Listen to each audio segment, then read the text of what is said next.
Pablo Picasso, one of the most influential artists of the 20th century, was born on October 25, 1881, in Malaga, Spain. His full name was extremely long: Pablo Diego José Francisco de Paula Juan Nepomuceno Crispiniano Maria Remedios de la Santísima Trinidad Ruiz Picasso.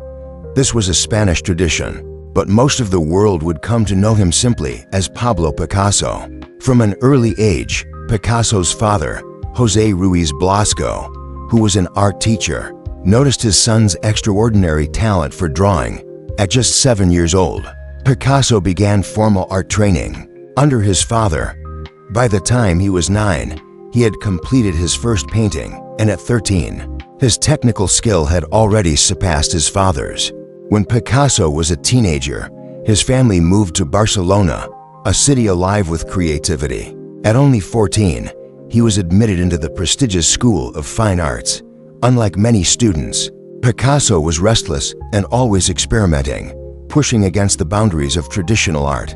Picasso's early years were marked by tragedy. In 1901, his close friend Carlos Casagemas took his own life.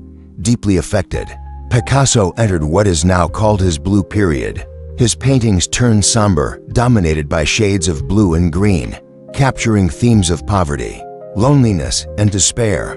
Works like The Old Guitarist are haunting reflections of this time. Around 1904, his mood shifted as he moved to Paris and met Fernando Olivier, who became his companion. His palette warmed with pinks and reds, focusing on circus performers, acrobats, and joyful characters. This phase, known as the Rose Period, brought more life and tenderness to his art. In 1907, Picasso, along with Georges Braque, revolutionized the art world with a new style, Cubism. This movement broke objects and figures into geometric shapes and reassembled them from multiple perspectives at once. His groundbreaking painting Les Demoiselles d'Avignon shocked audiences with its abstract and almost primitive style. Cubism changed the course of modern art forever, influencing architecture, design, and even literature. During World War I, Picasso's style shifted again. He began experimenting with neoclassical forms and surrealism. Despite the chaos of the time, his art continued to evolve, reflecting both personal and historical moments. During World War I, Picasso's style shifted again. He began experimenting with neoclassical forms and surrealism. Despite the chaos of the time, his art continued to evolve, reflecting both personal and historical moments. One of Picasso's most powerful works came during the Spanish Civil War. In 1937, German forces bombed the town of Guernica. Picasso responded with a massive mural named after the tragedy.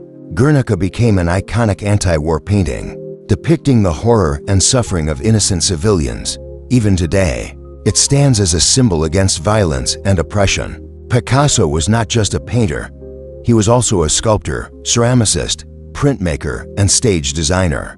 Throughout his life, he created over 20,000 artworks.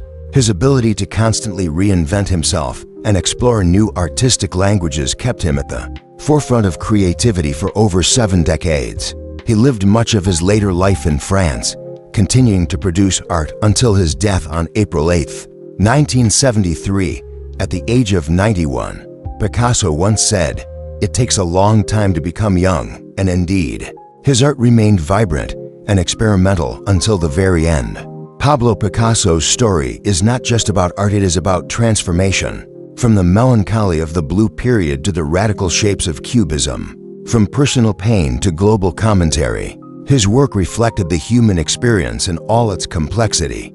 Picasso changed how the world sees art, breaking traditions and creating new possibilities.